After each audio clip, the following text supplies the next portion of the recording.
Hello friends, good morning. Welcome back to my channel. আশা করি তোমরা সবাই খুব ভালো আছো। প্রচণ্ড গরম, নাজেহালের মতন অবস্থা। ভীষণ বিরক্ত লাগছে এই গরমে, তবু কাজ তো করতেই হবে। সকাল সকাল উঠে পড়েছি, ঘুম আর হয় না এত গরমে। যাই হোক, তুলসী গাছটা মরে যাচ্ছিলো কিন্তু বাঁচিয়ে ফেলেছি অলরেডি। দেখি বাঁচাতে পারি নাকি। জল ঢেলে দিলাম ওই জন্য গাছে একটু। চলো ওইদিকে যাই, আবার রান্না বান্না তো শুরু করতে হবে। ভীষণ ভাল লাগছে না আর কিছু। দেখি জামা কাপড়গুলো এবার গুছিয়ে নিই। জামা কাপড়গুলো যদি না গুছায় তাহলে আর হবে না। কত জামা কাপড় যে এখানে পড়ে থাকে তার কোনো ইয়ত্তা নেই। মাসি ঘরটার মুছে চলে গেছে, তাই জন্য এগুলো সব পেতে দিই। না হলে আবার এগুলো এখানে পড়ে থাকবে। দিয়ে তারপরে মেয়েকে বলবো যে বিছনাটা পরে করে নিতে। তার আগে বাসন বেজে এই যে জামা কাপড়গুলো সব এখানে পড়ে রয়েছে, সব গুছিয়ে নিলাম। এখন আমি চলে যাচ্ছি রান্নাঘরের দিকে রান্না করতে।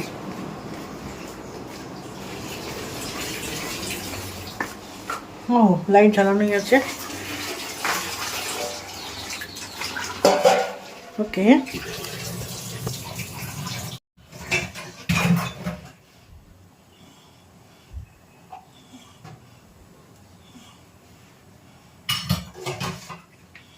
আজ অনেক দিন পর একটুখানি বড়ার ঝাল খেতে ইচ্ছা হলো। তবু তো লঙ্কা টঙ্কা দিয়ে কিছু দিয়ে খেতে পারি না। মোটামুটি একটুখানি করে নিলাম, নিয়ে একটুখানি ঝাল দিয়ে নিলাম আলু দিয়ে। ভালোই হয়েছিল খেতে। তা ভেবেছিলাম আজকে আমার একটু মাসির বাড়ি যাবো, তা রান্না বান্না অনেক রয়েছে, সেগুলো আমার নষ্ট হবে আমি যদি না খেয়ে যাই। কারণ সঞ্জু আর খাবে না কালকে। তাই জন্য আজকে খেয়ে কালকে সকালবেলা ভোরবেলা চলে যাব মাসির বাড়ি।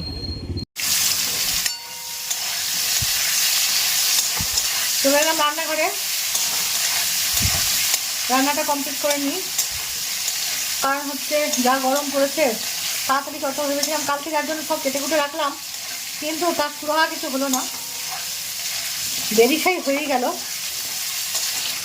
ঠিক আছে, এখন থেকেই দেরি যখন হয়েছে তখন সেটাকে তো মেনে নিতে পারলে। এত গরম তো, ওই জন্যই আছে, তাছাড়া আর কিছুই না। গরমে খুব কষ্ট, যেই করুক না কেন রান্না তারই কষ্ট গরমে। ভীষণ গরম বাবা। আজকে কি জানি কি যে মন হলো, আজকে খুব বড়ার ঝাল খেতে ইচ্ছা করছে। তাই জন্য ভাবলাম একটুখানি বড়ার ঝাল খাবো, সেই ভেবে একটুখানি তাই রান্না করলাম। এক একদিন মনে হয় না একটুখানি এটা ওটা খাবো ইচ্ছা করে, সেই বুঝেই চলে এলাম।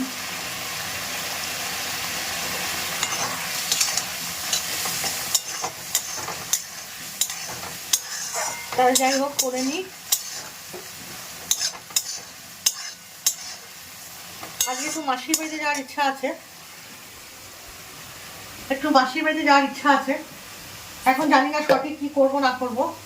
ইচ্ছা আছে, কারণ খুব করে ডাকছে ওরা, তাই ভাবছি খুব ইচ্ছা করতে যেতে মন থেকে। বলছি একেবারে 90% ইচ্ছা করে যেতে, আবার 10% এত গরমের জন্য পিছিয়ে আসছি। এখন জানি না কি করবো। আসলে আমি গরমটা একদম সহ্য করতে পারি না, যে থাকবো গিয়ে। দেখি কি করি, যাই করি না কেন সবটাই আপনাদের সঙ্গে শেয়ার করবো।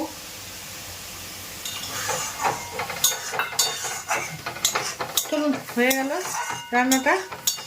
এবার এর মধ্যে বড়টা দিয়ে ইয়ে করবো, একটু জল দিই, না হলে তো আবার বড়াটা সিদ্ধ হবে না।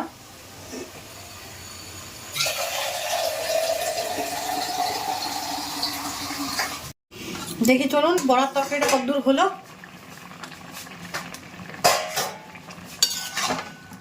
আলু আবার সিদ্ধ হলো কিনা। তরকারি তো মনে হয় ঠিক হয়ে গেছে।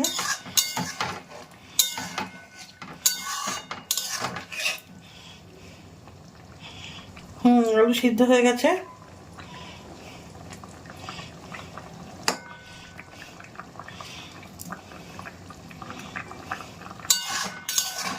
বড়াতে খুব ঝোল টেনে নেয়। নুন একটু লাগবে কিনা কে জানে, একটুখানি খেয়ে গিয়ে দেখি ঝোলটা, তারপরে নুন দেবো। বাবা,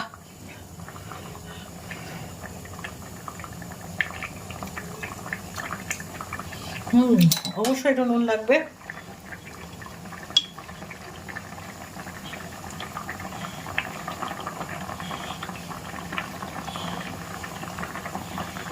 দিয়ে দিলাম একটুখানি লবণ। এবার নামিয়ে দেবো, ঝোল ফুটে উঠেছে।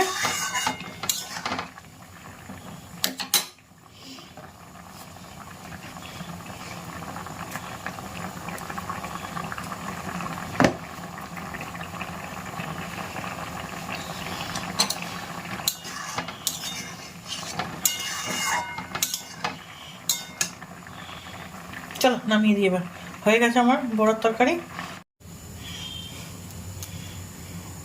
তেল দিয়ে দিলাম,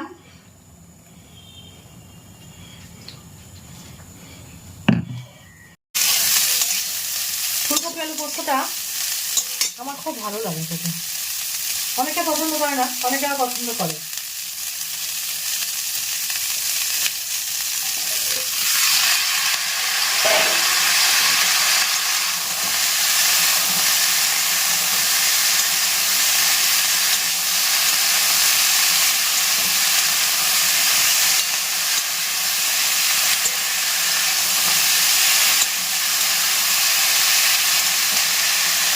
পরিমাণ মতো চিনি, তেলটা একটু কমে দিয়েছি।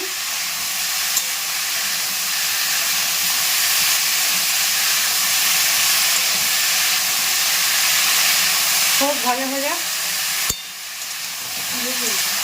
চানটা করে আসছে, তুমি খেতে দিতে পারি। ভাত বেড়ে একবার তুলে রাখলাম, দেখ যাচ্ছে কি জন্য চান না করলে কেন দেবে।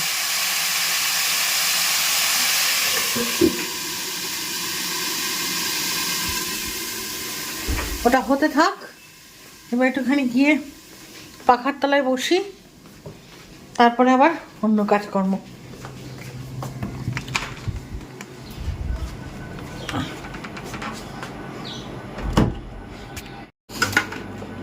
দেখো তো তোমার মনের মতন খাবার আজকে।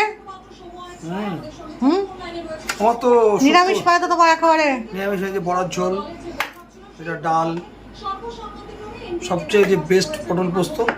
এটা অতটা প্রিয় না তবু। হ্যাঁ তোমার অত প্রিয় না, আমি একটু ভালোবাসি। সত্যি গো, পোস্ত কি ছিল না বাড়িতে? হ্যাঁ সত্যিই তাই। ঠিক আছে খেয়ে নাও। আগের দিনের ভিডিওতে আপনারা দেখলেনি যে গাছ থেকে আমগুলো পাড়িয়ে আনা হয়েছে। তা এবার এই গাছের আমগুলো কালকে যখন মাসির বাড়িতে যাবো তখন নিয়ে যাবো, সুন্দর করে বেছে বেছে নিয়ে যেতে হবে। আর হচ্ছে দেখি আর কী করা যায়। কাঁচা আমগুলো ভাবছি একটুখানি গুড় আম করে দেবো। তা থাক আজকে থাক, চলো এখন দাদার রান্নাঘরে যাচ্ছি, দাদার চাটা করবো। দাদা বলেছিল যে যাওয়ার সময় তো চা নিয়ে যাও। চা বসিয়ে দিলাম, আজকে তো দুধ চাই করে দিই। কি গরমটা নাই পড়েছে, বিরক্ত লেগে যাচ্ছে।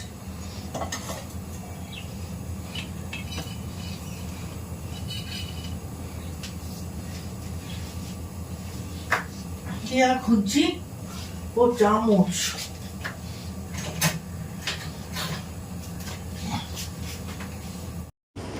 জলটা ফুটতে দিয়ে দিলাম, ততক্ষণে আমি দুধটা একটু গুলে নিই, কারণ এই দুধ দিয়ে চা না করলে ওই চাটা তো ভালো লাগবে না, আসাম চা যেহেতু ভালো লাগবে না, তাই জন্যে দুধটা গুলে নিই। আর ওদিকে জলটা ফুটুক, এই চাটা একটু ফুটতে দিতে হবে, না হলে চা ভালো হয় না। এই আসাম চা জানেন তো একটু না ফুটলে ভালো হয় না। আগের দিন করে দিয়েছিলাম, সঞ্জু বললো যে খুব ভালো হয়নি, তা আজকে করে দিয়েছি, তার রিভিউ এখনও নিইনি, কেমন হয়েছে কী বৃত্তান্ত নিতে হবে বাড়ি এলে। যদি ভালো হয় তাহলে বুঝবো যে এরকমভাবেই করতে হবে। এই চাটা আমি কোনোদিন করিনি তো ওই জন্য ঠিক বুঝতে পারি না, খাপ খাওয়াতে পারি না। চা ফুটে গেছে, ফুটুক আর একটু ফুটবে। আমি ততক্ষণ ওই ঘর থেকে আসি, আর পারছি না, একটুখানি ফুটতে দিয়ে আমি একটুখানি বসে আসি। এত গরম সহ্য করার বাইরে একেবারে, বাপরে বাপ, চারিদিক দিয়ে একেবারে গরম। ব্যাস তোমার চা হয়ে গেছে, এইবার ঢেলে নেবো, নিয়ে দাদাকে দিয়ে দেবো।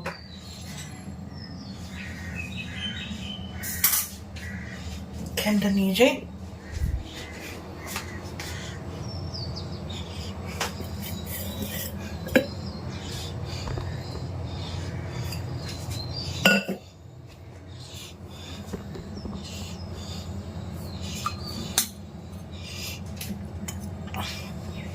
একবারে ঢেলে নিই, খাটনি কম।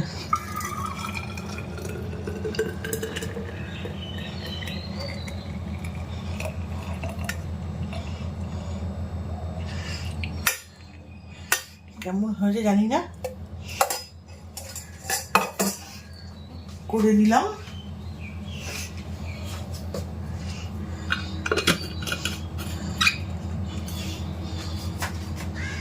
দেখো রাহাবাবু, খেয়ে দেখুন চা কেমন হয়েছে।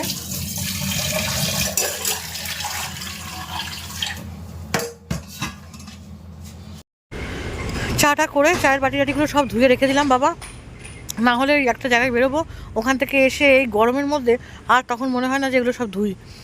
তা যাই হোক, সব পরিষ্কার পরিচ্ছন্ন করে চায়ের বাটি টাটিগুলো একেবারে পরিষ্কার করে রেখে দিলাম। এগুলো আবার এখানে ফেলা যায় না, এখানে যদি পড়ে না তাহলে আবার ড্রেন আটকে যাবে, গিয়ে তখন সমস্যা হবে। এগুলো নিয়ে একটুখানি ভালো করে সুন্দর করে বাইরে ফেলে দেবো একদম চুড়ে। এখন আপাতত যতদিন লোক না আসে ততদিন তো করি, তারপরে যদি লোক এসে যায় তখন দেখা যাবে। আর চায়ের বাটিটা একটুখানি দিয়ে মেজে নিলাম, কারণ হচ্ছে ভিমবার দিয়ে না মাজলে না এই চায়ের দাগটা লেগে যায়, তো অন্য কিছু করতে ইচ্ছা হয় না চায়ের বাটিতে, ওই জন্য ভিমবার দিয়ে চায়ের বাটিটা সুন্দর করে মেজে নিলাম। চলুন, হয়ে গেছে। এইবার নিশ্চিন্ত চায়ের ইয়েটা নিয়ে ওটা ফেলে দেবো, দিয়ে ওটা ধুয়ে চেকনিটা ধুয়ে তারপরে চলে যাব ঘরে। এত গরম পড়েছে, মেয়েটা এখনও ওঠেনি, দেখি ওঠে নাকি। তারপরে বিকেলবেলা চলে এসেছিলাম একটুখানি পার্লারে, একটুখানি চুলটা শ্যাম্পু করে গেলাম, প্রচণ্ড গরম লাগছিল, তাই জন্য চুলে জ্বরটা ছাড়াচ্ছিল না বলে এত ঘেমে গেছিলো মাথা, তাই চুলটা শ্যাম্পু করে গেলাম। দিয়ে তারপরে যাবো একটু রিলায়েন্স মার্কেটে। যাকে এখানে আমি ভিডিওটা শেষ করছি আপাতত। যদি সবাই ভালো থাকবেন, সুস্থ থাকবেন। এই গরমে প্রচণ্ড গরম পড়েছে, কাউকেই ভালো থাকার কথা বলতে পারছি না, কারণ আমি নিজেই তো ভালো নেই, ওই জন্য কাউকে বলতে পারছি না যে ভালো থাকবেন। তবু ভালো থাকবেন, সুস্থ থাকবেন। আমি কি নতুন ব্লগ নিয়ে আবার কালকে হাজির হবো। এতক্ষণে good night, tata, see you. সবাই ভালো থাকবেন। আর এইখানে আমাদের একটা মার্কেট হয়েছে, তাই জন্যে খুবই ঘন ঘন এখানে আসি, একটু আধটু একটু দেখতে টেকতেও আসি, আবার একটুখানি ঘোরাও হয়, এই আর কি, আর কিছুই না। ঠিক আছে, আর কিছু নতুন করে বলবো না, অনেক কথা বলে ফেললাম। আর গরমে আপনাদেরও এত কথা বলে বিব্রত করবো না, আমিও এত কথা বলবো না। Tata, good night.